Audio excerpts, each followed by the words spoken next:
విశ్వాసము అన్నదంట నిరీక్షించు వాటి యొక్క నిజస్వరూపము. నిజస్వరూపం అంటే ప్రత్యక్షంగా చూడడం. నిరీక్షణ అంటే ఎదురు చూడడం. ఎలా అంటే ఇట్లారా నీ జీవితంలో ఏదో ఒక కార్యాన్ని అనుకున్నావు, దానికోసం ప్రార్థన చేస్తాం. అది ఫైనాన్షియల్ కార్యమా, ఫ్యామిలీ ఇష్యూవా, ఫైనాన్షియల్ ఇష్యూవా, హెల్త్ ఇష్యూవా, నీ జాబ్ ఇష్యూవా, నీ బిజినెస్ ఇష్యూవా, ఏదైనా అనుకో. ఇప్పుడు దేవుడికి నువ్వు దాని గురించి ఏం చేస్తున్నావు అంటే బిడ్డారా ప్రార్థన చేస్తున్నావు. ఇప్పుడు దేవుడు ఏం చెప్తున్నాడంటే ప్రార్థన ఒకటేనా ఆయన చేయమేదంటే కాదు. ప్రార్థనతో కూడా ఏం కూడా మనం కలిగి ఉండాలి బిడ్డారా, విశ్వాసం కూడా కలిగి ఉండాలి. ఇప్పుడు ఇక్కడ పౌలు గారు చెప్తున్న మాట ఏంటంటే ఈ విశ్వాసము అనేదంట ఎలా ఉండాలంట, నిరీక్షించు వాటి యొక్క నిజస్వరూపము. అంటే నువ్వు ఏదైతే జరగాలి అనుకుంటున్నావో అది జరిగింది, అది అందింది, అది పొందుకున్నాను అన్న బిలీవింగ్ ఎవరు ఉండాలి బిడ్డారా, మనకు ఉండాలి. మనకు ఉండాలి అంటే ఖచ్చితంగా ఆ రోల్లోకి, ఆ థీమ్లోకి ఎవరు రావాలంటే మనం రావాలి. ఆ వే ఆఫ్ థింకింగ్ చూడండి. ఉదాహరణకు ఒక వ్యక్తిని పట్టుకుని ఒక స్మైలింగ్ ఉన్న వ్యక్తి దగ్గరికి వెళ్ళి అతని కళ్ళలో కలిపెట్టి నువ్వు ఏడుస్తున్నావు, నువ్వు ఏడుస్తున్నావు, నువ్వు ఏడుస్తున్నావు, నువ్వు ఏడుస్తున్నావు అని ఒక 10 నిమిషాలు అతను ఆటోమేటిక్ కళ్ళు దేవచ్చింది పిల్లరా. అదే వ్యక్తిని నువ్వు నవ్వుతున్నావు, నువ్వు నవ్వుతున్నావు, నువ్వు నవ్వుతున్నావు, నువ్వు నవ్వుతున్నావు, నవ్వుతున్నావు ఇప్పుడు ఏమొస్తుంది, స్మైల్ వస్తుంది. కారణం ఏంటంటే ఒకే విషయాన్ని పదే పదే పదే పదే పదే పదే వినడం వల్ల, మాట్లాడటం వల్ల అది నిజస్వరూపం ఎవరి కళ్ళ ముందు కనబడుతుందంటే మన కళ్ళ ముందు కనబడుతుంది. కానీ ఇప్పుడు విశ్వాసంలో మన జీవితం ఎలా ఉందంటే ఒకసారే పొందుతావు. నువ్వు ఏడుతున్నావంటే నాకు రాలేదు, నువ్వు నవ్వుతున్నావంటే నాకు రాలేదు. కారణం ఏంటంటే ఒకసారి నువ్వు పలుకుతున్నావు. ఇక్కడ ప్రభు చెబుతున్న మాట ఏంటంటే విశ్వసించు వాటి యొక్క నిరీక్షించు వాడి యొక్క నిజస్వరూపం. నిజస్వరూపం అంటే రియాలిటీ థీమ్ ఎవరి మైండ్ లో ఉండాలంటే మన మైండ్ లో ఉండాలి. నీ మైండ్ లో ప్రింట్అవుట్ దిగిపోవాలి. మనం జిరాక్స్ షాప్కి వెళ్ళిన తర్వాత ఒక ఒరిజినల్ డాక్యుమెంట్ తీసుకెళ్ళి ఏమంటే జిరాక్స్ ఇవ్వండి అని అడుగుతామా? సేమ్ ఇందులో ఒక అక్షరం కూడా పొలిపోకుండా, ఒక్కడు కూడా పోకూడదు ఏమండి, ఒక్కడు కూడా పోకూడదు ఏమండి, ఒక్కడు కూడా పోకూడదు అని అవ్వకండి. వాడు ఏం చేస్తాడు, పైనుంచి కిందాకి చూస్తాం. మళ్ళీ కారణం ఏంటంటే ఇదే ఫస్ట్ టైం జిరాక్స్ తీసుకుని పంపు పెట్ట ఏమింది ఏమంటే మళ్ళీ తీసేటప్పుడు కూడా ఏమంటే అన్ని బాగా వచ్చినాయా, అన్ని వచ్చినాయి అండి అంటే ఇప్పుడు అంటాడు ఆయన, బాబు ఎక్కడి నుంచి వచ్చారు బాబు అంటాడు. కారణం ఏంటి, జిరాక్స్ అన్న మాటకు అర్థం ఏంటి బిడ్డారా, కాపీ. నీ దగ్గర వచ్చినా అంటే ఎలా ఉందో కొంతమందికి ఎక్కడ ఉంటదంటే లోపల ఉంటది. డాక్యుమెంట్ ఎక్కడ ఉంటుంది బిడ్డారా, లోపల ఉంటది. ఇప్పుడు జిరాక్స్ ఎక్కడి నుంచి రావాలి, నోట్లో నుంచి రావాలి. డాక్యుమెంట్ లోపల. ఇప్పుడు ఈ వచ్చిన డాక్యుమెంట్ ఏదైతే ఉందో ఆ జిరాక్స్ మిషన్ పైకి ఎత్తుతాడు, ఆ స్కానర్ ఉంటుంది దాని మీద పెడతాడు. పెట్టిన దాన్ని డోర్ క్లోజ్ చేసి అక్కడ బటన్ నొక్కుతాడు. ఇప్పుడు నీ డాక్యుమెంట్ ఎక్కడ ఉంది, ఇక్కడ లోపల ఉంది. లోపల ఉంటున్నప్పుడు నువ్వు స్కానింగ్ రావాలంటే, డాక్యుమెంట్ జిరాక్స్ రావాలంటే ఎక్కడికి ఇవ్వగలగాలి, మనం పలుకుతామా? మనం బటన్ నొక్కకపోతే ఎలా అవుతుంది? నువ్వు బటన్ నొక్కకుండా జిరాక్స్ రావాలా రావాలా రావాలంటే రాలేదు. కారణం ఏంటి, నువ్వు బటన్ నొక్కల, నోటితో పలకలా. ఇప్పుడు పలికినంత మాత్రాన్ని అయిపోతుంది అంటే ఖచ్చితంగా అవుతుంది. అందుకని ఇక్కడ పౌలు గారు కొంతమంది విశ్వాస వీరుల యొక్క బిడ్డల మరి ఉదాహరణలు ఇక్కడ పొందుపరిచారు. మనం చదువుకున్నాము, అందులో 3వ వచనం చదువుకున్నారన్నారు.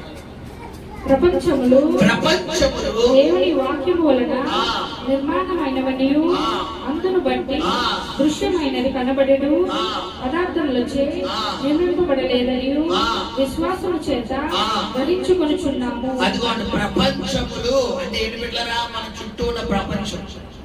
దేవుడని యెహోవా మొదటి రోజు మొదలుకొని 5 రోజుల వరకు సమస్త సృష్టిని ఏం చేశాడు, ఆయన కలగేశాడు. భూమి కలుగును గాక, ఆకాశం కలుగును గాక, సముద్రములు కలుగును గాక, ఆకాశంలో పక్షులు కలుగును గాక, గ్రహాలు కలుగును గాక, నక్షత్రాలు కలుగును గాక, సమస్త జీవరాశులు కలుగును గాక, చెట్లు పుడులు కలుగును గాక అని ఆయన నోటితో సమస్తమును కలగజేసాడు. ఇప్పుడు నేను అంటాను, సమస్తమును ఒక్క క్షణంలో కలగజేసిన దేవుడు ఈ రోజు నీ జీవితంలో కార్యం చేయలేడా అంటే ఖచ్చితంగా చేస్తాడు. కాకపోతే ఆయన చెయ్యాలంటే ముందు నీలో నాలో ఉండవలసిన మెయిన్ వెపన్ ఏంటి బిడ్డలారా? విశ్వాసం. ఖచ్చితంగా నువ్వు నమ్మాలి. ఇప్పుడు నువ్వు నమ్మాలి. ఇప్పుడు అన్నీ ఉన్నాయి పాస్టర్ గారు, నా దగ్గర వెన్ను మోసం మాత్రం లేదండి అంటే నిలబడగలవా? నిలబడలేదు. ఇప్పుడు ప్రమాదకరమైనటువంటి బిడ్డలారా పరిస్థితి నీది విశ్వాసం లేకపోతే. ఒక మనిషి ఏ విధంగా అయినా జయించగలడేమో కానీ బిడ్డలారా విశ్వాసం అనేది కనుక లేకపోతే జయించలేడు. నీ విశ్వాస యాత్రలో ఖచ్చితంగా నీకు విశ్వాసం ఉండాలి. క్రైస్తవుడు ఈజీకొంటూ విశ్వాసం అని పెట్టాలి. ఒక మాట చెప్పాలంటే క్రైస్తవులకు మాత్రం కొంతమందికి పేరుకి తెచ్చుకెళ్తారు, పేరుకు ప్రార్థన చేస్తారు, పేరుకు వాక్యం చదువుతారు, పేరుకు దేవుళ్ళో ఉంటారు, పేరుకు ఉపవాసాలు కూడా ఉంటారు.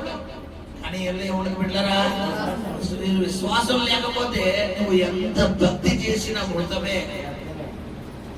అందుకని బైబిల్ ఉంది బిడ్డలారా, క్రియలేని విశ్వాసము మృతము.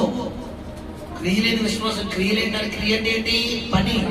ఇప్పుడు ప్రతిదీ ఎలా నమ్మాలి, ఎలా పలకాలి అంటే నా దేవుడు నాకు ఇచ్చాడు, నేను పొందుకున్నాను, వెళ్తున్నాను, సాక్ష్యం చెప్తున్నాను అన్నాను అంతే. కట్లే కొట్టే తెచ్చి చేశాడు, పొందుకున్నాను, సాక్ష్యం చెప్తున్నాను ఆమె. అంతకు మించి మిగతా విషయాలు మన మైండ్లోకి రాకూడదు, రానివ్వకూడదు. ఒకవేళ సాతానుగాడు రప్పిద్దామని చూసినా మన చెయ్యి ఎవరిని పట్టుకోవాలంటే వాడి పేక పట్టుకోవాలి. ఒక మనిషి మన కంట్రోల్లోకి రావాలంటే శరీర అవయవాల్లో ఏది పట్టుకున్నా మన కంట్రోల్లోకి రాడు. చెయ్యి పట్టుకున్నాం అనుకోండి ఇంకో చేతితో కొడతాడు, కాలు పట్టుకుంటే ఇంకో కాలు కొడతాడు, నడుము పట్టుకుంటే తనతో కొడతాడు. ఇప్పుడు మనిషిగా మన చేతుల్లోకి వచ్చారనుకోండి, పేక బోర్ ఉంటుంది కదా, ఈ బోర్ పట్టుకుని ఇలా అన్నాం అనుకోండి ఆటోమేటిక్. అందుకనే జంతువులు కూడా ఏం చేస్తాయి బిడ్డలారా? పేక దగ్గరే. ఎందుకంటే మనిషి యొక్క అవయవాలన్నీ ఇక్కడే ఉంటాయి. మొత్తం బాడీ తల దగ్గర అరిమాద వరకు అన్ని కంట్రోలింగ్ పవర్స్ ఇక్కడే ఉంటాయి. ఈ పేకన గట్టిగా గట్టిగా నొక్కాలి. ఇప్పుడు శత్రువు పేక పట్టుకోవాలి. పేక పట్టుకోవడం అంటే నువ్వు విశ్వాసంలో నిలబడ్డమే అది పేక పట్టుకోవడం. నువ్వు విశ్వాసంలో నిలబడకుండా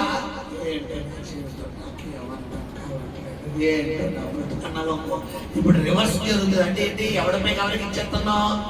మన పేక ఆడికి ఇచ్చేస్తున్నావు. నువ్వు ఆడి పేక పట్టుకోవాలా, ఆడి మన పేక పట్టుకోవాలా బిడ్డలారా?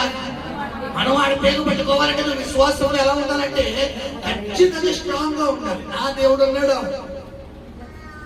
నా దేవుడు చూసుకుంటాడు. ఎవరన్నా అంటారు ఒరే నీ బలమేంట్రా, ఎందుకు అంతలా ఉన్నాడు? నా దేవుడు ఉన్నాడు, నా తండ్రి ఉన్నాడు, నా దేవుడు ఉన్నాడు. నా సాయం అక్కలతో నా దేవుడు ఉన్నాడు, ఎవరు అక్కలేదు నా దేవుడు ఉన్నాడు, నా దేవుడు చూసుకుంటాడు.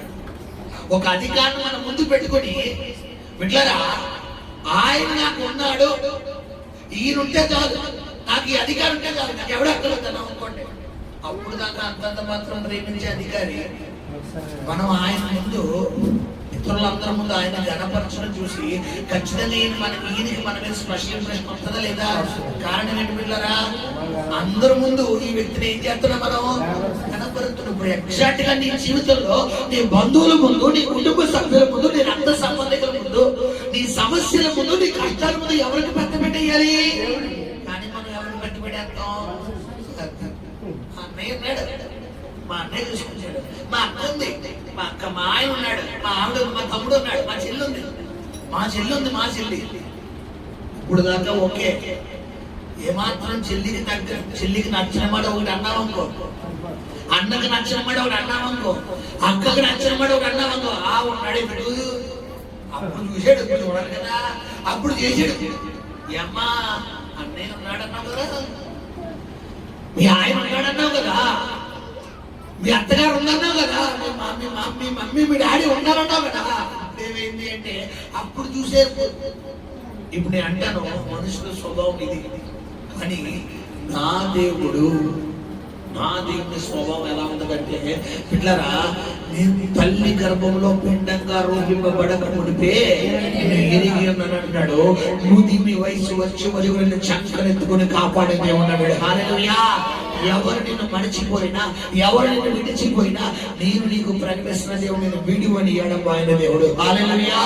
ఇక్కడ గమనించండి బిడ్డలారా, ఇక్కడ దేవుడు చెప్తున్న మాట ఏంటంటే మనం ఒకసారి లోతుగా ధ్యానిస్తే, విశ్వాసము అన్నది నిరీక్షించు వాటి యొక్క నిజ స్వరూపం అయితే, రెండోది చెప్తాడు ప్రపంచములన్నీ ఆయన నోటి మాట వల్లే కలిగింది. నేను అంటాను, ప్రపంచాన్నే కలగజేసిన దేవుడు, సృష్టినే కలగజేసిన దేవుడు, సమస్త ప్రకృతిని కలగజేసిన దేవుడు ఈ రోజు నీ జీవితంలో చిన్న కార్యం చేయలేడా అంటే చేయగలడు. కాకపోతే వాటిలో ఉన్నదే మనలో లేని ఏంటి పిల్లరా? విశ్వాసం. ఈ రోజు నువ్వు కలిగి ఉండవలసింది అదే, నువ్వు కలిగి ఉండాల్సింది అదే. చూడు, యేసు ప్రభు వారట ఒకానొక సమయంలో ఆయన సముద్రం ఈ దరి నుండి ఆ దరికి వెళ్దాం కదా అనుకుని పిల్లరా ఆ శిష్యులు చెప్తున్నారు, దూరని తీయండి, మనం అద్దరికి వెళ్ళబోతున్నాం అనగానే కరెక్ట్ గా ఆ రోజు ఏమొచ్చినాడు పిల్లరా? తుఫాను వచ్చింది.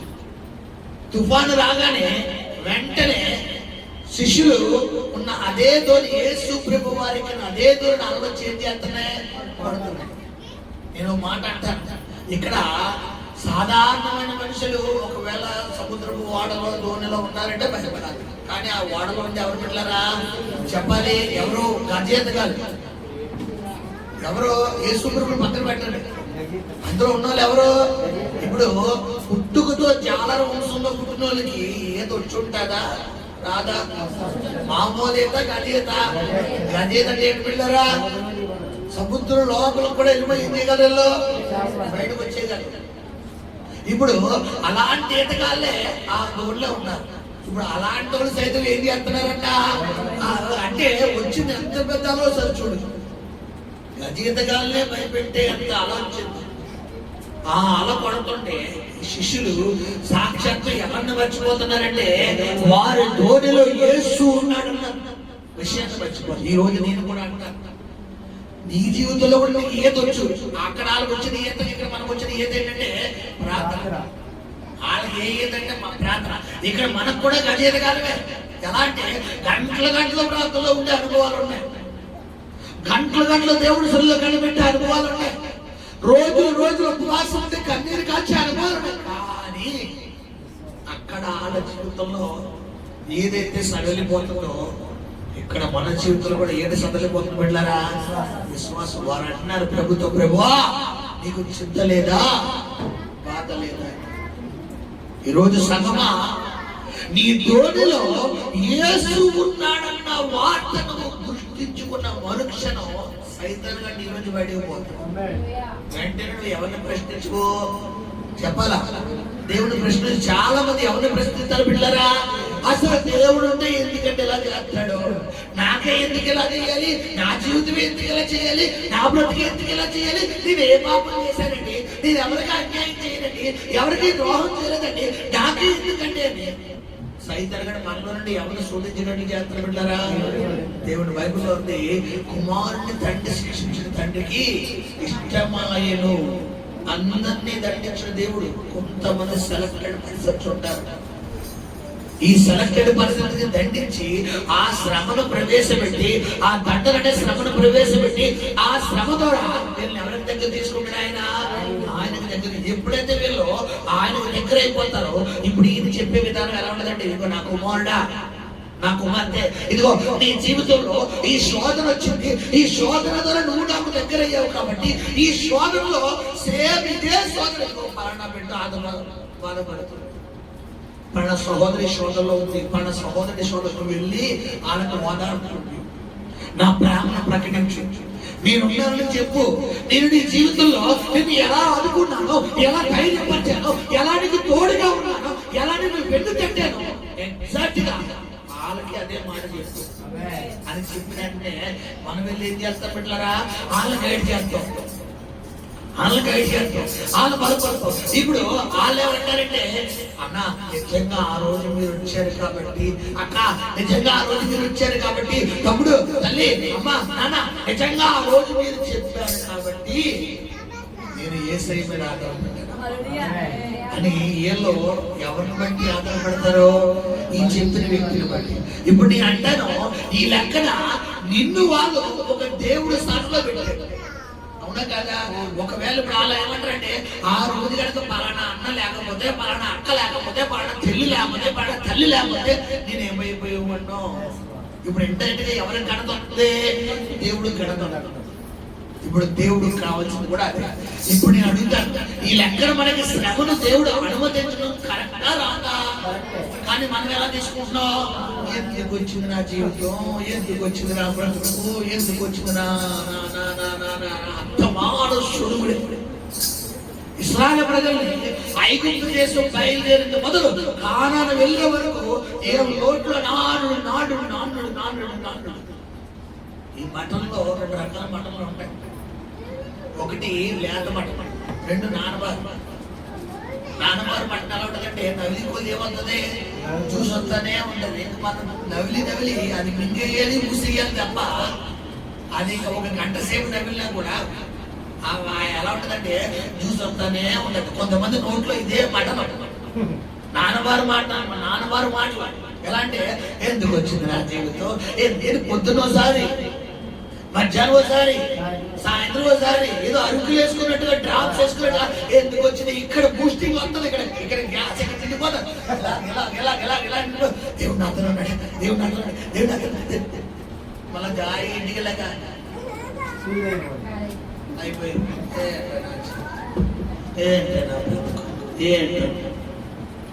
ఈరోజు సంగమా, నీ నోటి నుంచి ముందు మాట వదిలే. నీ ఆలోచన విధానం మారాలా, నీ పద్ధతి మారాలా. ప్రభు నీతో ప్రొఫెటికల్ గా మాట్లాడుతున్న మాట ఏంటంటే విశ్వాసము అన్నది నిరీక్షించు వాటి యొక్క నిజ స్వరూపము అన్నాడు ఆయన. అంటే నిజ స్వరూపం అంటే ఏంటి? పిల్లలు ఒరిజినాలిటీ. ఇప్పుడు నీ జీవితంలో ఎలాంటి ఆశీర్వాదం నీకు కావాలి అనుకున్నావో అది నీ ముందు వచ్చినట్టుగా, జరిగినట్టుగా, అయినట్టుగా నమ్మాలి, పలకాలి. అది జరిగితేనే నీ జీవితంలో నువ్వు ఏం చేస్తావు, కార్యం పొందుకుంటావు. అది జరిగినట్టుగా కాకుండా ఏమో ప్రార్థన చేస్తున్నాను, దేవుడికి స్తోత్రం సాక్షి చెప్పుకుంటాను, ఆ బాబోలో మనమే. ఇప్పుడు హెస్కేల్ 37 ఏమన్నాడు? ఎండిపోయిన ఎముకల గురించి దేవుడు, నరపుత్రుడా ఈ ఎండిపోని ఎముకలకు నువ్వు ప్రవచించు అంటున్నాడు. వెంటనే హెస్కేలు, బిడ్డలారా మనలాంటి విశ్వాసం అనుకోండి, ముందు అసలు ఎముకలు అంటే ఎక్కడ ఉంటాయి బిడ్డలారా? ఏమంటే చెప్పండి, రోడ్డు మీద ఉంటాయా? ఎముకలు ఎక్కడ ఉంటాయి? మనకి శ్మశానం అంటేనే కదా. మనకి శ్మశానం సంగతి పక్కన కట్టండి. మన ఇదిలో ఏమన్నా చనిపోయాడు అనుకోండి, ఆ రోజంతా బయటకు వస్తావా? అసలు బయటికి రావు. ఆ రోజు ఇంట్లో ఏ శబ్దాలు రావు. ఏంటంటే బయటికి వెళ్తే మళ్ళా ఒకవేళ ఆ డెడ్ బాడీ తీసుకెళ్లిపోయి వాళ్ళంతా కడిగేసిన తర్వాత కూడా ఈ రూట్ అలాగే ఒకవేళ ఏదో టెంట్ వేసారు, టెంట్ ఏంటి ఎందుకు వేసారు? ఒకవేళ అక్కడ ఏమన్నా గడ్డిగానే ఏమన్నా కనపడదు అనుకో, అదిగో నేను రాత్రి అక్కడ మీద ఎవడో చనిపోయాడు, ఇప్పుడు నీకోసమే ఇది చూస్తాను పల్లెగాడి.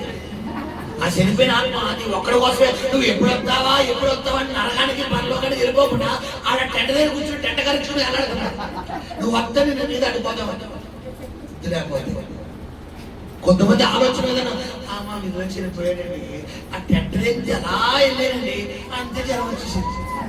ఇప్పుడు కారణం ఏంటి? టెంట. హల్లెలూయా. ప్రభు చెబుతున్న మాట ఏంటంటే బిడ్డలారా, హెస్కేల్ని డెడ్ బాడీ దగ్గర తీసుకెళ్ళలేదు. చెప్పాలా? డెడ్ బాడీ దగ్గర తీసుకెళ్ళా, ఇంకో దగ్గర తీసుకెళ్ళా. డైరెక్ట్ గా ఎముకల లోయలో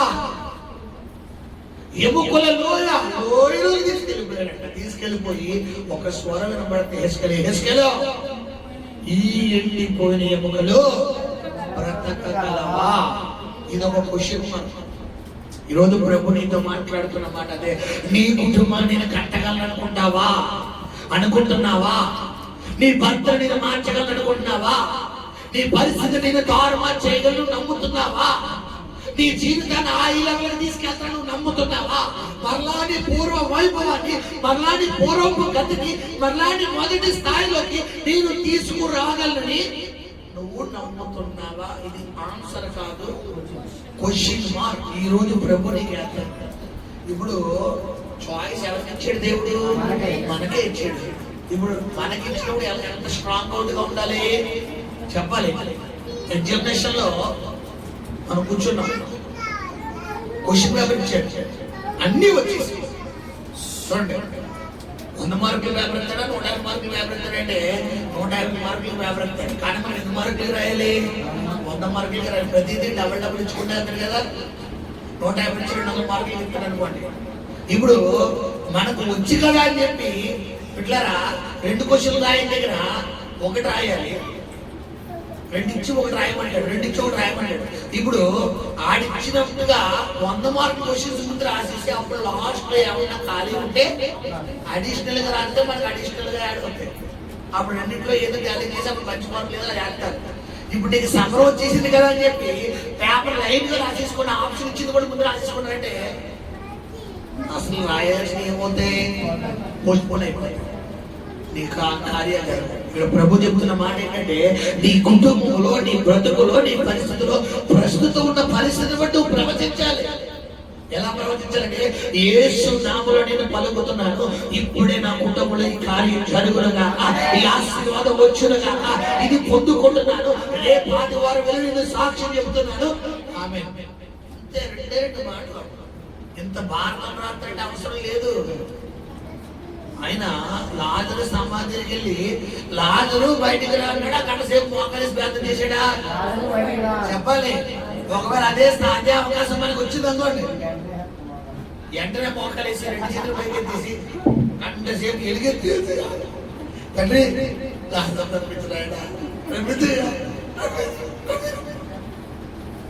ఇప్పుడు అంత ఇన్సిడెంట్ నాకు అర్థమైంది. వాళ్ళకి తెలియదు, లాజరు తెలియదు ఎత్తాడు. నువ్వెందుకు ఏడుస్తున్నావు? చెప్పాలి. నువ్వెందుకు ఏడుస్తున్నావు? వాళ్ళకి యేసు శక్తి తెలియదు, వాళ్ళకి దేవుడు మహిమ తెలియదు. నువ్వెందుకు ఏడుస్తున్నావు? చెప్పాలి. నువ్వు ఏడవకూడదు. ఆ ఏడుతున్న వారి కన్నీరు కూడా ఎవరు తొడవాలి? నువ్వు తొడాలి. నా దేవుడు అన్నాడురా, ఏడ్చించాలి, తేల్చుకుందాం, దేవుడి సన్నిధిలో కనిపెడతాం, ప్రార్థన చేద్దాం, ఖచ్చితంగా దేవుడు చేస్తాడు, ఖచ్చితంగా జరుగుతుంది, ఖచ్చితంగా అవుతుంది. ఆమె అంతే. ఇప్పుడు ఎలాగ వాళ్ళతో కూడా మనం పక్కన వచ్చి ఇంకో 2 చేతులు వేసుకుని మనం ఏడ్చామనుకోండి ఎలా ఉంటుంది మన విశ్వాసం? కొన్ని సందర్భాల్లో కొంతమంది పేషెంట్స్ వెళ్ళినప్పుడు అక్కడ సిచ్యువేషన్ అంటే ఎలా ఉంటుందంటే క్వైట్ ఆపోజిట్ గా ఉంటుంది. డాక్టర్లు అంటారు అసలు చెప్పలేమమ్మా, అవదమ్మా అంటారు. కానీ ప్రభు నాతో అంటాడు, నేను బ్రతికిస్తాను, నేను ఆయుష్ ఇస్తానని చెప్పాడు. ఇప్పుడు ఆ మొఖాలు దిగేమని ఉంటాయి, తెల్లగా ఉంటాయి. ఇప్పుడు అందరికి వెళ్ళి నేను కూడా బాధపడతామ్మా తగ్గిపోద్ది అన్నాను అనుకోండి, వాళ్ళ ఆదరణ పొందుతారా, ఉన్న మీ వీడియో అయిపోద్దా? ఇదేంటి మాస్టర్ గారే నేను అలాగే చెప్తే అయిపోయింది. ఇలా చెప్పాలి, ఖచ్చితంగా జరుగుతుంది, అవుతుంది, సాక్ష్యం. ఇది విశ్వాసమును నిరీక్షించు వాటి యొక్క నిజ స్వరూపం. ఈ రోజు నీ జీవితంలో ఏ సమస్య అయితే స్థలానికి వచ్చావో ఆ సమస్యని ఈ రోజు ముందు పెట్టుకో. ముందు పెట్టుకుని నువ్వు ప్రవచించాలి. ఏంటంటే ఎండిపోయిన ఎముకలారా యెహోవా నామమున మీకు ప్రవచనం పలుకుతున్నాను, మీలోకి నరములు వచ్చి మాంసం పొదిగి చర్మము కప్పి వీడిపోయిన ఎముకకు అతకబడును గాక అని చెప్పారు. గాక అన్న మాటకు అర్థం ఏంటి పిల్లరా? దిస్ ఈజ్ మై, ఇది నా ఆర్డర్, ఇది నా శాసనం. అది నువ్వు చెబుతున్నావా, ఆయన చెప్తున్నాడా? యెహోవా నామం పేరున కలుగును గాక అన్నాడు. ఇప్పుడు అంటే నీకైతే ఎముకలు కాదు కదా బిడ్డలారా, ఎలక పంజరం కూడా, ఎలక అస్థి పంజరం కూడా కదలదు. ఎండిపోయిన ఎముకల సంగతి దేవుడే. నీకైతే చూడండి, చచ్చిపోయిన ఎలకలు ఉంటాయి, కంపు కొట్టి కొట్టి కొట్టి కొట్టి కొట్టి కొట్టి కొట్టి కొట్టి కొట్టి కొన్ని రోజులకి ఏమైపోతుంది? స్కెల్టన్ అయిపోతుంది. పురుగులు పెట్టేసి అస్థి పంజరం ఎలా తయారవుతుంది, అలాగే ఉంటుంది. ఎలా చచ్చిపోతే అదే యాంగిల్ అస్థిపంజరం బయటకు పట్టుకోండి. తర్వాత అస్థిపంజరం కూడా ఏమొచ్చేస్తాయి? పురుగులు. ఇప్పుడు నువ్వు చెబితే ఆ అస్థిపంజరం కూడా లేగదు. నీలో ఉన్నోడు చెబితే చెప్పాలి. చనిపోయిన మనుషులను సైతం దేవుడు తిరిగి లేపగలిగినది. హల్లెలూయా. ఇప్పుడు నువ్వు ఎలా మాట్లాడాలా, ఎలా ప్రవచించాలా, ఎలా ఆజ్ఞాపించాలా? నా దేవుడు చెప్తున్నాడు, యేసు నామమున అవయవాలు వచ్చును గాక, ఆరోగ్యం కలుగును గాక, అప్పులు కొట్టివేయబడును గాక, సమృద్ధి వచ్చును గాక, ఈ వ్యాపారం దీవెన గనక మారును గాక. ఇది పలికే విధానం. ఇలా పలకకుండా పెట్టారా? అక్కడికి వచ్చిన మనం గంట సేపు మోకాలేసి కన్నీటి ప్రార్థన చేసిన అవదు. కన్నీటి ప్రార్థన చేయడం తప్పు కాదు, కానీ అన్ని సందర్భాల్లోనే అది కరెక్ట్ కాదు. గద్దించే దగ్గర గద్దించాలి. దొంగోడు ఇంటికి వచ్చినప్పుడు నమ్మకో ఆడు వెళ్తాడా? ఏం చేయాలి? దొంగ దొంగ దొంగ దొంగ ఏం చేయాలి? అలా అరిస్తే ఆడ కొట్టగలదు. నువ్వు అరిస్తే చాలు, అపవాదిని గద్దించండి అంతే. నువ్వు ఆడి దగ్గరికి వెళ్ళి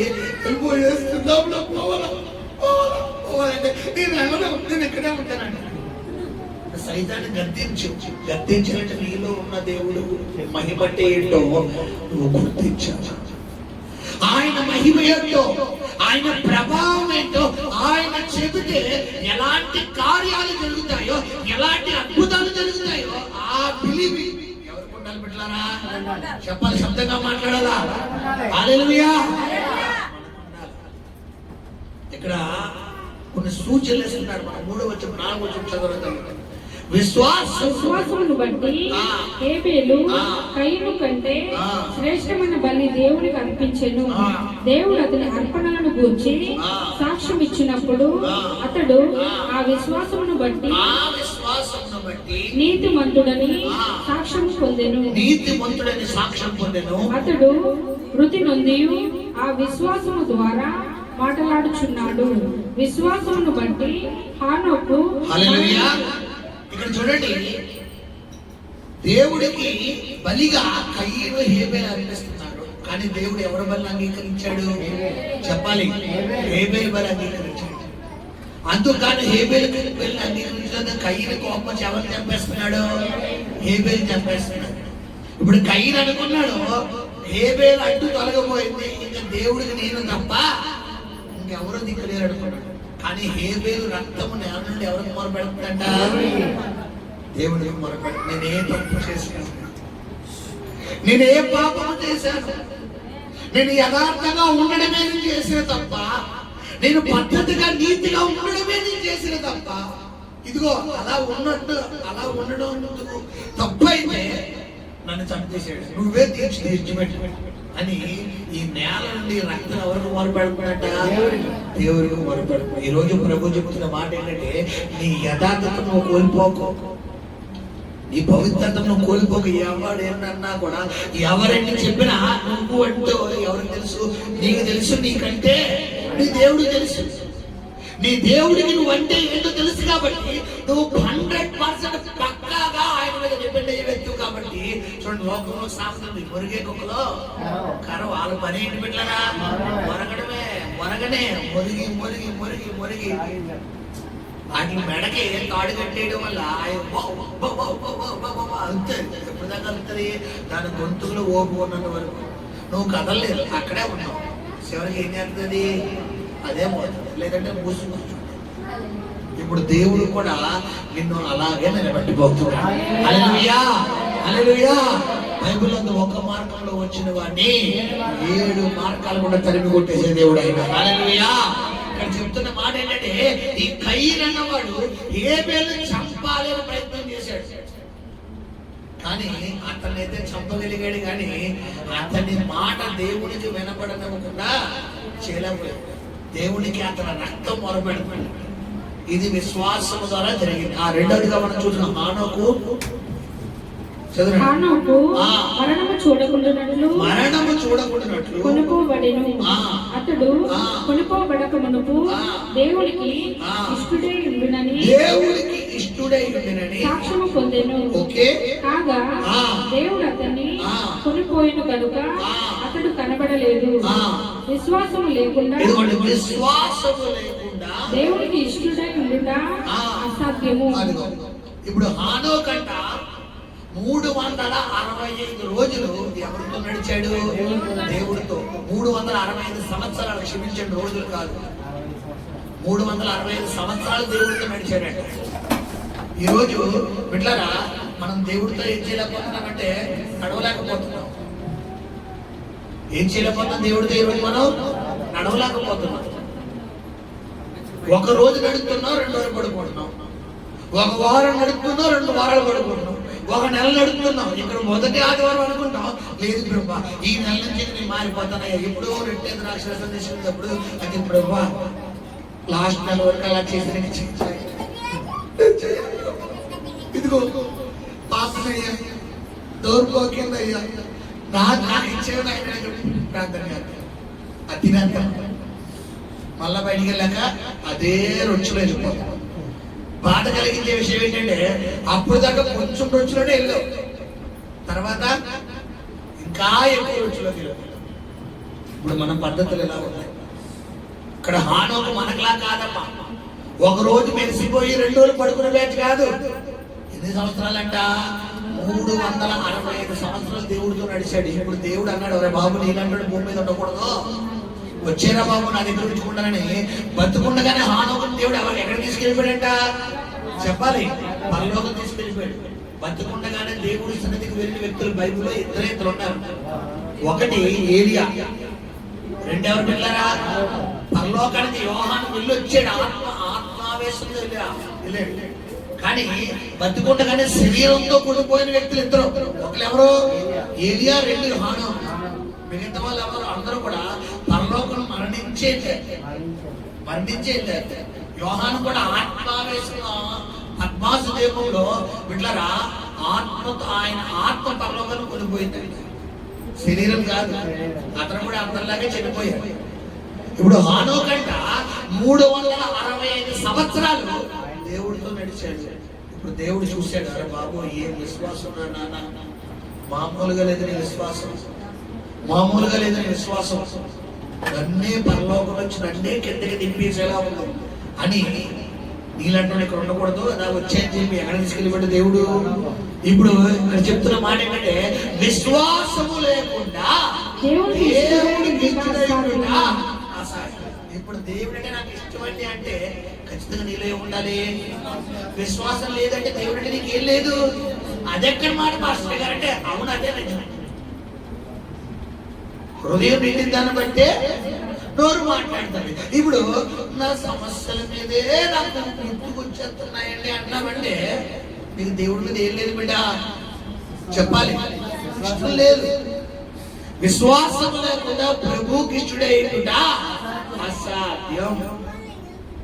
ఈరోజు నీ సమస్యల వైపే నువ్వు చూస్తున్నావంటే ఎవరికి నువ్వు పెద్దపేట పెడుతున్నావు బిడ్డలరా?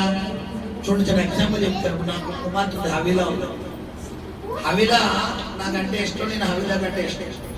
ఇప్పుడు హవీలను ముందు పెట్టుకుని చిట్టి కూడా నాకు కుమార్తె లాంటిదే, సేమ్ వయసు కాబట్టి. ఇప్పుడు హవీలను ముందు పెట్టుకుని చిట్టిని 2-3 సార్లు చిట్టి బంగారు తెలియదు, చిట్టి తెలియదు అన్నాను అనుకోండి, ఈ ప్లేస్ ఈస్ట్ చిట్టకి వెళ్ళిపోద్ది, వెస్ట్కి వెళ్ళిపోద్ది. చిన్న తిట్టేనా హవీలను? తిట్టేనా? కొన్ని వెసరేనా? ఎవరిని పొగిడేను? చిట్టిని. ఇప్పుడు అలాగే 15 సెకండ్లో హవీలా నా బంగారు తెలియదు, చిట్టి తెలియదు అన్నాను అనుకోండి, హవీలా సమానం అవుతుంది. ఇప్పుడు 4-5 సార్లు అంతమానం చిట్టి తెలియదు అనుకోండి, అంతే. అన్నావా? ఇప్పుడు దీన్ని వాక్యంలో కంపేర్ చేసుకుంటే దేవుణ్ణి పక్కన పెట్టుకుని ఇప్పుడు చిట్టి అంటే సమస్యను పెట్టుకో, హవీలా అంటే దేవుడు. ఇప్పుడు దేవుణ్ణి పక్కన పెట్టుకుని నా సమస్య ఇప్పుడు నేను ఒక మాట చెప్తున్నాను. మనకు బాగా ఇష్టం ఉన్న వ్యక్తితో ఎక్కువ మాట్లాడాలనుకుంటామా, అమితంగా ఉన్న వ్యక్తితో ఎక్కువ మాట్లాడాలనుకుంటామా? చెప్పాలి. అమితంగా ఉన్న, అమితం అంటే ఏంటి? అంతంత మాత్రం. బాగా ఇష్టం ఉన్న వ్యక్తితో ఎక్కువ ఉండాలనుకుంటామా, అమితంగా ఉన్న వ్యక్తితో ఎక్కువ ఉండాలనిపిస్తామా? ఇప్పుడు బాగా ఇష్టం ఏసై అనుకో, నేను ఊళ్ళో చేయమాటలు రావాలి, మన ఊళ్ళో చేయమాటలు వస్తే అర్థమానం చెప్పండి. ఏ మాటలు వస్తున్నాయి చెప్పండి అమ్మా. సైలెంట్ అయిపోయారు సంగమా. సీఎన్ కుమార్తెలారా మీ తలలో పైకి వెళ్తంటే చెప్పాలి. ఏ మాటలు వస్తున్నాయంటే ఏంటో నా జీవితం చెప్పాను కదా, ఓత పదం. ముందు నీ ఓత పదం మానే. నా సమస్యే, నా బ్రతికే, నా పరిస్థితే, నా కుటుంబమే. ఈరోజు సంగమా గమనించండి, విశ్వాసము లేకుండా ప్రభువుకి ఇష్టడై ఉండుట అసాధ్యం. జరగని పని. నువ్వు నమ్మినా నమ్మకని అవదది. దేవుడికి నీకు మ్యాచ్ అవ్వదు. ఇప్పుడు దేవుడికి నువ్వు ఇష్టడైతేనే, దేవుడు నీకు ఇష్టడుగా మారితేనే నీ సమస్యలనే కట్టాలి నువ్వు నాటకాలు. గమనించండి. ఎందుకంటే మన పూర్వీకులు, మన ముందున్న పూర్వీకులు, మనకంటే ముందున్న పూర్వీకులు ఎవరైతే ఉన్నారో వారందరూ విశ్వాసము ద్వారా వారి జీవితంలో ఏం పొందుకున్నారు బిడ్డలారా? కార్యాలు. ఈ రోజు మనం కూడా ఎలా పొందుకోవాలి? అలాగే పొందుకోవాలి. అలా పొందుకోగలిగితేనే మనకు ఆశీర్వాదాలు వస్తాయి. ఇప్పుడు నాలో విశ్వాసం లేదు మాస్టర్ గారు, అయినా దేవుడు చేసేయాలని అంటే అది జరగని పని, అది అవ్వని పని. ఒక 1 year బ్యాక్ మీకు మనం చెప్తా, అలా చెప్తున్నా. 1 year బ్యాక్ ఒక తల్లి ఒక కుమారుడు మన దగ్గరకు వచ్చారు. ఆ కుమారుడు కెనడాలో చదువుకుంటున్నాడు అనమాట. 4 years ఎంతో, పర్ ఇయర్ కి 1 crore. ఒక సంవత్సరానికి ఆ కుర్రోడు చదివే ఖర్చు ఎంత అనుకుంటారు? ₹1 కోటి. అసలు ఎంపీలు, సీఎంలు బిడ్డల పెద్ద పెద్ద మినిస్ట్రీల యొక్క మినిస్టర్స్ యొక్క కొడుకులు చదువుకుంటారు, కొడుకులు కూతురు చదువుకుంటారట కెనడాలో. చదువు అంత పెద్ద చదువు అంట ఆ కుర్రాడు చదివే చదువు. అయితే ఈ కుర్రాడు అందరిలాగా అప్లై చేసుకుంటే మన ఇండియా నుండి ఈ కుర్రాడు సెలెక్ట్ అయ్యాడు. చాలా మంచి జీనియర్, చాలా తెలివైనడు, అంత తెలివైనడు. వయసు 18-17 సంవత్సరాలు అంతే. చాలా జీనియస్ అనమాట. ఫస్ట్ ఇయర్ జాతీయం ముగించుకొని వచ్చాడు. 2వ ఇయర్ వచ్చేసరికి చిన్న హెల్త్ ఇష్యూ వచ్చి ఆగిపోయాడు. అయితే ప్రభుని ప్రార్థన చేసినప్పుడు ప్రభు చెప్పాడు, ఈ సంవత్సరం కూడా ఖచ్చితంగా దేవుడు తీసుకెళ్ళబోతున్నాడు అన్నాడు.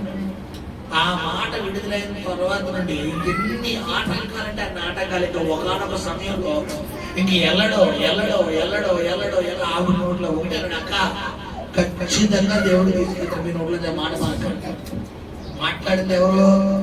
దేవుడు. ఖచ్చితంగా జరుగుతుందని మీరు విశ్వసించండి, నేను ప్రార్థన చేస్తాను, దేవుడు జరిపిస్తాడు అన్నాడు. ఎంత కృప కలిగిన దేవుడు అంటే బిడ్డలారా, మొన్న ఒక 10 రోజుల క్రితమే దాదాపు 75 లక్షల రూపాయలు బిడ్డలారా ఈ ఇయర్ చదువు కట్టేసి కుర్రోడు రేపు ఆగస్టు నెలలో ప్రయాణం వెళ్ళబోతున్నాడు. సోదరం చెల్లిదామా? ఇప్పుడు అది ఎలా జరిగింది బిడ్డలారా? విశ్వాసం అన్నది నిరీక్షించేవాడి యొక్క. ఇప్పుడు ఆ కుర్రోడు వెళ్ళిన తర్వాత పలికేనా, యాకముందు పలికేనా? ఇప్పుడు పరిస్థితులు అనుకూలంగా ఉన్నాయి. ఆ పలికినప్పుడు ఉందో నేను చెప్తున్నాను కదా, అనుకూలం. ఎండిపోయిన ఎముకలే కనబడతాయి. నీ కుటుంబంలో సమస్యలని ఎండిపోయిన ఎముకలే ఉన్నాయి. కానీ దేవుడు ఎలా చూడమన్నాడు? ఒక సైన్యంగా చూడు. ఈ ఎండిపోయిన ఎముకలను ఒక నరములు వచ్చినట్టుగా, ఈ ఎండిపోయిన ఎముకలకు మాంసం వచ్చినట్టుగా, ఈ ఎండిపోయిన ఎముకలకు చర్మం వచ్చినట్టుగా, ఈ ఎండిపోయిన ఎముకలు ఒకదానికి ఒకటి అతకబడినట్టుగా నువ్వు చూడాలా. చూడాలంటే టీం ఎక్కడ రావాలా? చూడండి, మీ అందరికీ చిన్న టెస్ట్ పెడతాను. దగ్గర డైరీ సరేనా? White car. ఎంతమంది మైండ్ టెక్స్ట్ వచ్చింది? White car. Okay, white. ఇప్పుడు కార్ అనగానే ఏదో కార్ వచ్చింది. ఇప్పుడు వైట్ ట్యాక్సీ వచ్చిందా? వైట్ ట్యాక్సీ ఉందా మన ముందు? కానీ చెప్పగానే ఏమని వచ్చింది? White taxi. White Activa, Honda Activa, white Activa, black Activa వచ్చిందా? యాక్టివా అంటే ఇప్పుడు తెల్లే. కొంతమంది ఇంకా దిగుతాడు. తెల్ల సైకిల్ గుర్తుకొచ్చిందా? నల్ల సైకిల్ వచ్చిందమ్మా. నల్ల సైకిల్. సైకిల్ అంటే కూడా తెలుసమ్మా? అమ్మోయ్, అంటే మరీ దిగుతుంది కాబట్టి నేను చెప్తానండి. అర్థమైందా? అర్థమైంది? కనబడిందా లేదా పిక్చర్? ఇప్పుడు నేను చెప్తున్నా, అర్థమైందా? వైట్ ఏరోప్లేన్, విమానం, వైట్ విమానం వెళ్ళారా? డార్క్ రూమ్, బ్లాక్, నల్ల గది, డార్క్ రూమ్. ఓకేనా? చూడండి, ఇంకోటి చెప్తున్నాను. White silver table, silver spoon. Silver spoon, silver తెలుసు కదా? Silver spoon. సిల్వర్ అంటే ఏంటి? వెండి స్పూన్. గుర్తుకొచ్చిందా? ఏమంటే ఇప్పుడు నేను చెప్పిన మన ముందు ఉన్నాయా? కళ్ళ ముందు కనబడ్డాయా? చెప్పాలా? అవన్నీ కళ్ళ ముందు కనబడ్డాయి అంటే ఆ పిక్చర్ ఎక్కడ ఉంది? ఇదే నిజస్వరూపుడు. ఇదే నిజస్వరూపుడు. విశ్వాసం ఉన్నదట నిరీక్షించు వాటి యొక్క నిజస్వరూపం. ఇప్పుడు సిల్వర్ స్పూన్ అనగానే ముందు వచ్చి నిలబడింది. అది ఎక్కడో స్ట్రక్ అయిపోయిందా? వితిన్ సెకండ్ లో పలికినట్టు వచ్చిందా? చెప్పాలా? చెప్పండి అమ్మా. నేను చెప్పిన వాక్యం అర్థమైందా? అర్థమైపోతుందా? చెప్పాలి. అర్థమైతే నీ మధ్యలో ఉన్న బాధ బయటకు వచ్చేస్తుంది, నీ లోపల బెంగ బయటకు వచ్చేస్తుంది. ఇది కూడా అర్థం కాలేదనుకో నేనేం చేయలేదు. ఇప్పుడు వైట్ కార్ అనగానే కార్లు చాలా ఉన్నాయి కదా మాస్టర్ గారు, టాటా ఇన్నోవా, ఇంకోటా, బొలరాయా, ఇంకోటా, రోడ్ రైసరా, ఇంకోటా ఎన్నో వచ్చినాయి. ఇప్పుడు వైట్ ట్యాక్సీ అనగానే ఎర్రర్ అయిపోయి ట్యాక్సీ వచ్చేసి టాటా సిమ్ అన్నాను అనుకోండి, టాటా సిమ్లో చాలా కలర్లు వస్తాయి. ఇప్పుడు బ్లాక్ టాటా సిమ్ అనగానే విత్-ఇన్ సెకండ్ లో బ్లాక్ టాటా సిమ్ వచ్చేస్తుంది. ఎగ్జాక్ట్లీ ఈ రోజు నీకు ఎండిపోయిన పరిస్థితులు దృష్టిలో పెట్టుకో. నువ్వు ప్రవచించు, ఏం కావాలో నువ్వే, నీకే చాయిస్. డేటు, టైము, నెంబరు మొత్తం నువ్వే పిక్ చేసుకో. మన షాపింగ్ మాల్కి వెళ్తాం, ఆడు 100 చూపిస్తాడు. ఆడి పని ఏంటి, సార్ ఇప్పుడు వచ్చిందండి, కొత్తగా వచ్చిందని. ఏంటి సంవత్సరం కింద కూడా వచ్చిందని ఏమన్నాడు, కొత్తగా వచ్చిందండి, ఇప్పుడు వచ్చిందండి, నిన్న దిగిందండి. ఆడి పని అంతే. అలా చెప్పకపోతే చేతులు ఎవరు ఆయన ఏం చెప్పారు అనుకోండి అని వచ్చారా, ఆయన ఏమంటారంటే సార్ ఇప్పుడే చూడండి సార్, ఇప్పుడే సార్ ఇది కొత్తలే అమ్మా, ఇది కొత్త సార్, ఇప్పుడే వచ్చింది సార్, కొత్త సార్, కొత్తదండి, చాలా కొత్త వాళ్ళు వచ్చారు సార్ సార్ సార్ సార్ అంటారు. ఇప్పుడు మనం కొంతమంది తెలివైన వాళ్ళు ఉంటారు, అంటే నేను చెప్పి అర్థం చేసుకోవచ్చు. ఈ తెలివైన మాటలు అందించి కొత్తదంట, కొత్త మాటలంట, సంవత్సరం కింద దగ్గర మాటలు. నువ్వు సంవత్సరం నుంచి బయటికి రాక నీకు తెలియలేదు, లక్ష మంది కొట్టుకున్నారు, నీకు తెలియదు. సార్ ఇప్పుడే కొత్తగా వచ్చింది సార్. ఒకసారి మా మాస్టర్ గారు నేను షాపింగ్ తీసుకెళ్తే మరి మాస్టర్ గారికి బయట అత్తమానం, మరి నెలకోసారి అత్తమానం చదివింపులు అవుతాయి కాబట్టి అత్తమానం వెళ్తుంటారు కాబట్టి తీసుకుంటారు కాబట్టి ఆ షాపింగ్ మాల్లోడు మేడం ఇది కొత్తదండి, ఇది కొత్త ఏంటంటే సంవత్సరం కింద దిగిందండి, ఆడి గాలి తీసుకున్నాడు. ఎవరికి తెలియదు అనుకున్నాడు, అమ్మగారికి తెలియదు అనుకున్నాడు. కానీ అమ్మగారికి బాగా ఎక్స్పీరియన్స్ అని చెప్పి అది లేదు పడిపోయింది. ఏమంటే ఇది ఆరోగ్యం కట్టేసుకున్నా కూడానండి, మాకు అవసరం లేదండి, ఇంకోటి ఏమన్నా చూపించిందంటే ఇంకా రెండో మాట ఇప్పుడు వాదించగలరా, కారణం ఏంటి, సబ్జెక్ట్ మనకు తెలుసు. ఇప్పుడు మాస్టర్ గారికి ఆ సబ్జెక్ట్ తెలియదు అనుకో, నన్ను పక్కనించుకుని ఇది కొత్త మోడల్ అంటే నేను కూడా పని అయిపోతాను. ఇప్పుడు గమనించండి బిడ్డలారా, విశ్వాసం అన్నది నిరీక్షించు వాటి యొక్క నిజ స్వరూపం. అంటే ఈ రోజు నీ బ్రతుకు ఎలా ఉందంటే సమాధానం లేనట్టే ఉంది, నెమ్మది లేనట్టే ఉంది, ఆరోగ్యం లేనట్టే ఉంది, దీవెన లేనట్టే ఉంది. కానీ నీ భక్తిలో ఏముంది, టన్నులు చెప్పాలి, శబ్దంగా మాట్లాడాలి. నీ నోరు తెరిస్తే నింపుతాడు. నా కుమ్మాట నీ నోరు బాగుగా దేనికి బిర్యానీ తిన్నానుగా, జాయింట్ తిన్నాక దాని వెళ్తాం ఇలా అంటాం. బట్ ఇక్కడ మాత్రం గట్టిగా వెళ్తే ఎక్కడ ముందుకుపోతాం. ఇంట్లో వాళ్ళ మీద మాత్రం మామూలు నోరు ఇచ్చుకుపడిపోతాం. గమనించండి, మధ్యలో వాక్యం నక్షత్రలే, అది అలా పడిపోతుంటే ఇది ఎలా వస్తానే ఉంటుంది. హల్లెలూయా. మీరు గమనించండి బిడ్డలారా, ఇక్కడ నీ పరిస్థితి ఏదైతే ఉందో అది దృష్టిలో పెట్టుకో, నువ్వు స్టెబిలిటీగా ఉండదు. నీలో టన్నులు ఏముంది బిడ్డలారా, ఈ విశ్వాసాన్ని పెట్టి ఇప్పుడు చెప్పు, ఎండిపోయిన ఎముక నీకు చెబుతున్నాను, నజరేయుడైన యేసు నామములో నీకు ఆజ్ఞాపిస్తున్నాను, పో నా కుటుంబాన్ని బయటిపో, ఈ వ్యక్తిని విడిచిపెట్టి బయటిపో, ఈ సంస్థాన్ని విడిచిపెట్టి బయటిపో, నా సంవత్సరాన్ని విడిచిపెట్టి బయటిపో అని చెప్పాలి. ఇది నీలో స్టెబిలిటీ. ఇలా కాకుండా అక్కడే కూర్చుని చెంగేసుకుని వెళ్ళిపో అంటే అదేమంటుంది కదా లెటర్లో వెళ్ళను. ఇప్పుడు హెస్కేల్ ఏం చెప్తున్నాడమ్మా, ఆజ్ఞాపిస్తున్నాడా, కాంప్రమైజ్ అయిపోయాడా? చెప్పాలా? దేవుడు ఏం చెప్తున్నాడు, ఆజ్ఞాపించమన్నాడు. ఇప్పుడు ప్రభు కూడా ఈ రోజు నీకు ఇచ్చి పంపిస్తున్నమాట. అంటే ఏంటి, నీ సమస్యను ఆజ్ఞాపించు, కామెంట్ చేయి. నీకు రైట్స్ ఇచ్చాడు దేవుడు, నీ నోట్లో జీవబంధాలు పెట్టాడు. నువ్వు అవునంటే కాదంటే, నువ్వు జరిగినదంటే జరగదంటే, లేదంటే ఉందంటే ఉందంటే, వద్దానే ఎక్కడి నుంచి రావాలంటే నువ్వు బలకాలి. మాస్టర్ గారు ఉంటుందన్నారు కానీ మా ఇంట్లో ఏం లేదండి, బీరువాలో ఉందండి వాడేసాను ఇంట్లో.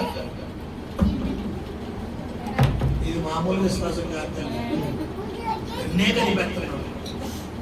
లేదు కొంతమంది నాకు ఫోన్ చేసి అంటారు, నేను వాళ్ళ కౌన్సిలింగ్ అవ్వడం కాదు, వాళ్ళే రివర్స్ లో నాకు కౌన్సిలింగ్ ఇస్తారు. నా మైండ్ ని ఎలా డెలికేట్ చేస్తారంటే, మీరు ఎంత చెప్పినా కానీ చెప్పినా ఒకసారి కోవిడ్ పరిస్థితుల్లో కొంతమంది తల్లు ఉంటారు, నేను చెప్పిందంతా వింటారు. గంటన్నర గంట నేను ఎవరితో మాట్లాడాలంటే గంట తక్కువ ఉండదు, కనీసం ఒక నిమిషంలో అయిపోతుంది గంట. ఆయన బాధలన్నీ షేర్ చేసుకునేవారు. ఆ కోవిడ్లో తల్లి ఉంటుంది, ఆ తల్లితో మాట్లాడి మాట్లాడి మాట్లాడి మాట్లాడి అంతా అయిపోయా. నా భర్త కొంతమంది స్వభావం ఉంటే నేను చెప్పినంత మరి ఏం చేసాను ఇప్పుడు దాకా అంటే చెప్తారు లేదు. ఒకసారి ఉన్నాను మళ్ళీ ఫోన్ చేస్తాను, ఫోన్ వస్తున్నాను, ఫోన్ పెడాను. ఒకవేళ నిమిషం ఫోన్ పెట్టలేదు అనుకోండి పైన అయిపోతున్నా అమ్మాయి మీద. లేదు రోజు గమనించి పెట్టారు. నీ సమస్యను కాదు, సమస్యను తారుమారు చేయగలిగిన నా దేవుడి వైపు తిరుగు. హల్లెలూయా. ప్రభు చెబుతున్న మాట, విశ్వాసము లేకుండా ప్రభువుకి ఇష్టడైనట. నీ విశ్వాసంతో నువ్వు పలుకు, నీ పరిస్థితిని బట్టి ప్రవచించు, నీ కుటుంబాన్ని బట్టి ప్రవచించు, నీ వ్యాపారాన్ని బట్టి ఉద్యోగాన్ని ప్రవచించు. ఎలా ప్రవచించాలంటే, ఉదాహరణ నరసింహుజీ గారు ఉన్నారు, ఆయనకి వ్యాపారం లేదనుకోండి, జీవనోపాధి లేదనుకోండి. ఇప్పుడు ఆయన బట్టి దగ్గర కూర్చొని ఏం చేయాలి? ఆయన చెప్పాలి, ఏమని పలకాలి? యేసు నామములో నాకు వాహనాలు వచ్చిన దాకా నేను ఇక్కడ చేస్తున్నాను. నువ్వు చెప్పాను కదా, white బొలోరా, white taxi, white Activa, white Innova, silver spoon చెప్పాను కదా. సేమ్ థీమ్ పెట్టుకోవాలి. సేమ్ థీమ్ అంటే మీరు ఇంట్లో స్పూను టేబుల్ ఇది అనకూడదు. నేను ఎగ్జాంపుల్ చెప్పాను, కొంతమంది ఎగ్జాంపుల్స్ కూడా నేను చెప్పింది ఏంటి ఈ పిక్చర్ లో. ఇప్పుడు అలాగే ఇప్పుడు నరసమూర్తి గారు లేదంటే ఎవరో జయపాల్ గారు ఉన్నారు, ఆయన సివిల్ కాంట్రాక్టర్. ఇప్పుడు ఆయన ఎలా పలకాలి? ఇదిగో ఆ బ్రిడ్జి అది అయిపోయింది, బిల్లు పడింది, చెప్పాలి, అమౌంట్ చేయించుకోవచ్చు. ఇది ఇప్పుడు అది వచ్చినప్పుడు చూద్దాం, కట్టినప్పుడు చూద్దాం, ఈ ఇచ్చినప్పుడు చూద్దాం ఉన్నాం అనుకోండి, సిచ్యువేషన్ ఎలా ఉంటుంది? ఇంకా చూడటం పెట్టి. ఇప్పుడు ప్రభు చాలా మందికి దేవుడు వాగ్దానం ఇచ్చాడు. ఏంటమ్మా చెప్పాలి? నీవు నా తట్టు తిరిగితే. తిరగడం అంటే ఏంటి బిడ్డలారా? చెప్పాలి. తిరగడం అంటే ఏంటి? నువ్వు ఎక్కడే కూర్చుంటావు, ఆయన అక్కడే ఉంటాడు. కార్యాలు జరిగిపోతాయా? తిరగడం అంటే ఏంటి? ఆయన చెప్పినట్టు తెలియదు. ఈరోజు ప్రభు చెప్పిన ఆయన చెప్పినట్టు చేయి. నీ సమస్యను చూడకూడదు, నీ పరిస్థితిని చూడకూడదు, నీ కుటుంబాన్ని చూడకూడదు, నీ సమస్యను చూడకని చెప్తున్నా కూడా ఇంకా నువ్వు అలాగే ఉన్నావంటే నీకు దేవుడి లేదు. చెప్పాలి, మాకు విశ్వాసంలోనే గట్టిగలిగి చెప్పండి అమ్మా. చెప్పాలి. ఆ గదిలో ఎవరికి విశ్వాసం లేదా బిడ్డలారా? ఏమా మాకు విశ్వాసంలోనే గట్టిగా చెప్పాలి. విశ్వాసం ఉందా? విశ్వాసం లేదు గట్టిగా చెప్పండి. అందరూ మెరుగుగానే ఉన్నారు. ఇప్పుడు మాకు శబ్దంగా చెప్పాలి, మాకు అందరికీ విశ్వాసం ఉందన్న వాళ్ళు. ఒకటి, మీ పరిస్థితిని పక్కన పడేసి ఏంటి వాడాలి ఈ రోజు నుంచి చెప్పాలి. మీ అందరికీ ఒక్కొక్క రివాల్వర్ ఇచ్చి పంపిస్తున్నాను నేను. తెలుసా రివాల్వర్ అంటే గన్నించి పంపిస్తున్నాను మీ అందరికి.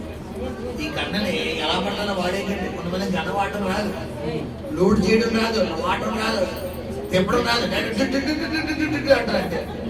కొంతమంది విశ్వాసంలో ఏదో పలికెత్తారు, ఏదో కాదు. షూట్ చేసావంటే, కరెక్ట్గా షూట్ పెట్టావంటే ఆడి ముదుట్లో దిగిపోవాలి. మేడం మేడం ఏం బాగా గుర్తుపడుతుంది. అంతే అంతే అంతే